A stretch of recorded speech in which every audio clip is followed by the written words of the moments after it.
Will you please welcome the wonderful, wonderful comedy of Mr. Shaun Connors.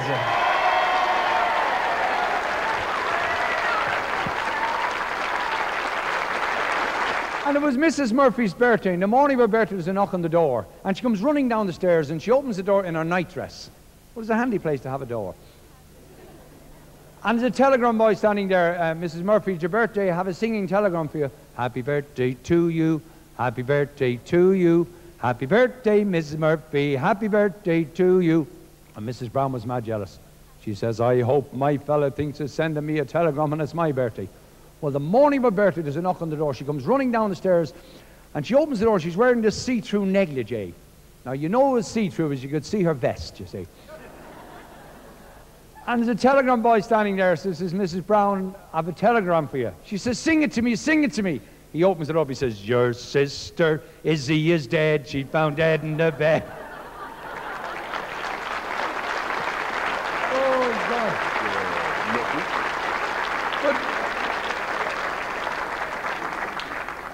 There's two fellas used to go into a pub in Eyre Square in Galway every day, two senior citizens. They used to have a few pints.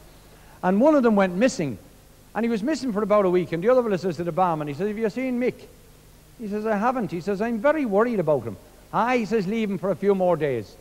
Well, he's getting more worried as the week goes on. Eventually, at the end of the 2 weeks, who walks in the door? On his pal Mick. He says, where were you? He says, I was at home. He says, what were you doing at home? He says, I was doing a puzzle. He says, what kind of a puzzle?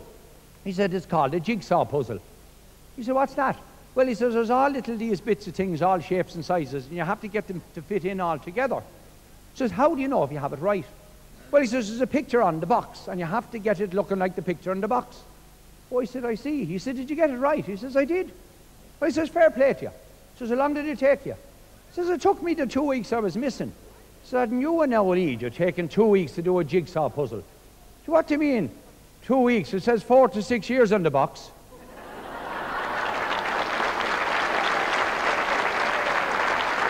But,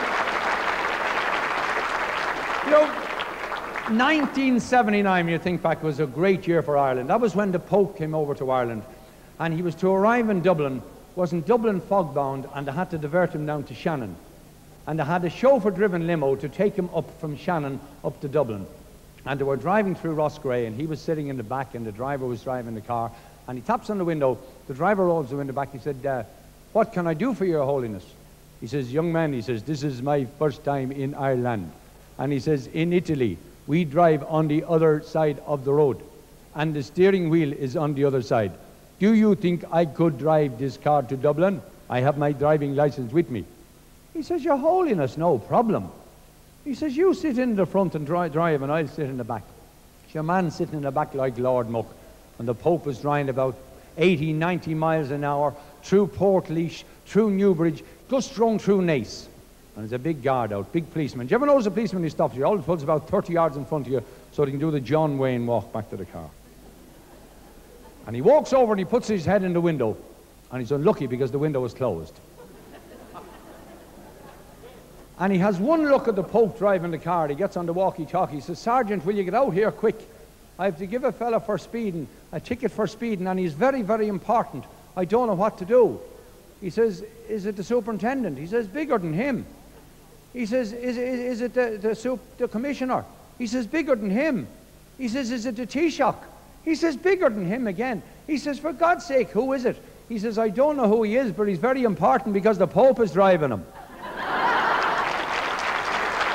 It's only a joke. Well,